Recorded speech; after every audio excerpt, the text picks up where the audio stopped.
Hey everybody, this is Jace from the Landlord Launch, and today we are going to be talking about kind of maybe a sensitive subject, and that is renting to friends or family. My short answer is don't do it.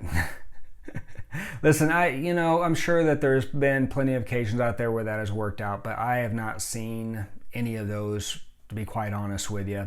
And I think there's some reasons there for that. And what I always tell people is if you value that relationship, don't do it. There's too many ways that can go wrong, and you always end up being the bad guy in it. Trust me on that one. So some of the things I often see when friends and family are trying to rent from the landlords. One, they want rent breaks. They want breaks on their application fees, maybe a break on their deposit, things along those lines, help them out. You're their friend, you're their cousin, you're their, whatever you are to them. So I oftentimes see that happening. And the thing is that this is your investment. You've invested, your down payment, your time, blood, sweat, tears, headaches with all the past tenants. This is going to be taking care of your family in the future.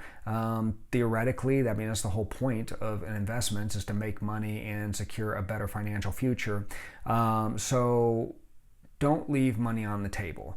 And a lot of times when you're renting to friends or family, that's what they want, at least at some level. And maybe they don't ask you, but it happens often. Another thing that I see happen a lot is that when they run into trouble, they go to their good friend or their family member who they rent from so that they can catch a break and just get caught up. And the thing is most of us, we want to help, especially on the front end, and we're happy to help. What ends up happening, though, is that a lot of times they don't actually follow through on their commitments, or they take advantage of the situation, and every time they run into trouble, you're the person they go to help kind of be that slack so that they can kind of maneuver what they're going to maneuver, especially if they're poor money managers in general. I can guarantee you that's going to happen, because they don't have a personal relationship with their car payment or their rent-to-own company or whatever else. They do have a personal relationship with you, and they're going to utilize that. And they're not going to see anything wrong with that either, by the way. And I think that's part of the problem, is that they never consider the financial strain and stress that they're putting on you. If they don't pay rent, that's coming out of your pocket. You have to pay the mortgage still. You have to take care of those things. The taxes, insurance, all the expenses on it, If they damage the home and they don't fix it, they want you to fix it, or they don't want to pay what you would charge a normal tenant to do it.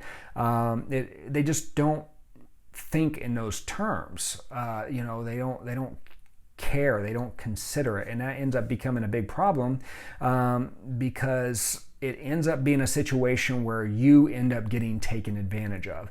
And when you do start to draw that line, because it happens, maybe it's after the first time, maybe it's after the 10th time. Those of us have gone through this. There is no first time anymore. It didn't take me long. I got burned a few times myself.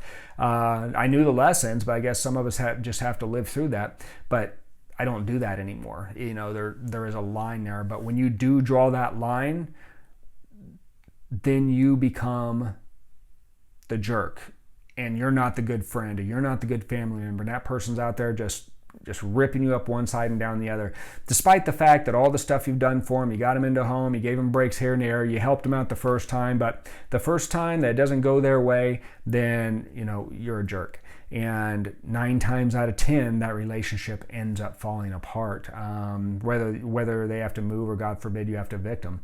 I've had to deal with that as well. It is not pleasant to evict somebody that you care about.